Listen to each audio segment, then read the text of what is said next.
I sure like me some gumbo. You ain't gotta go all the way down to the bayous to get it now. I'll show you how to goddamn on make it. And I'm gonna let y'all know how we get down with this gumbo. Now this right here is the ingredients that we put in there. These are the meats. These are the meats. Now right here is the ingredients like the spices and the vegetables. Now you add your seafood stock into the pot. You get all your spices and herbs, add them in the pot, whip them, and whip it real hard. You know how we get down. Now you saute all of your sausages. Make sure they get all brown on the edges. You know what I'm saying? Now you get all your ingredients like your bell peppers and onions and whatnot. Add them to the pot. Then you saute and you make that roux. Make sure it get to like a brown color.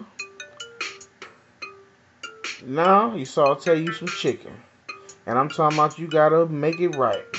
Now you gotta season it right. Don't have it all, you know what I'm saying, pale.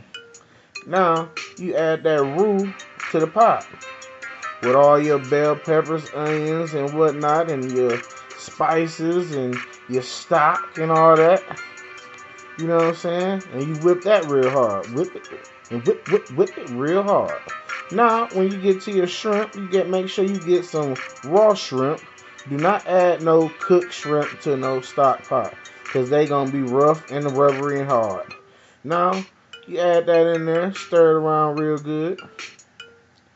That's what I'm talking about. Ooh, wait, don't it look good? Woo! Stir that.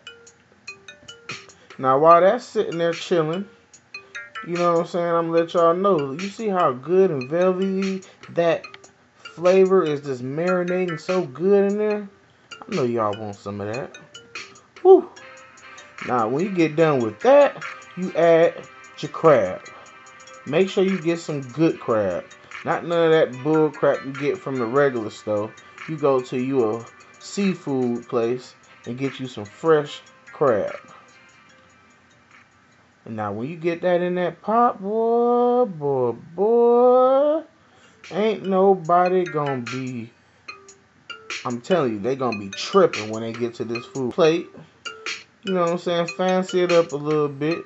Or you could just put it in a bowl and just, put the stuff on top of it, however you want to do it. But this is how we do it at Penny Buds. Now this is our gumbo and we over and out. Now get y'all pots to clicking and get it popping.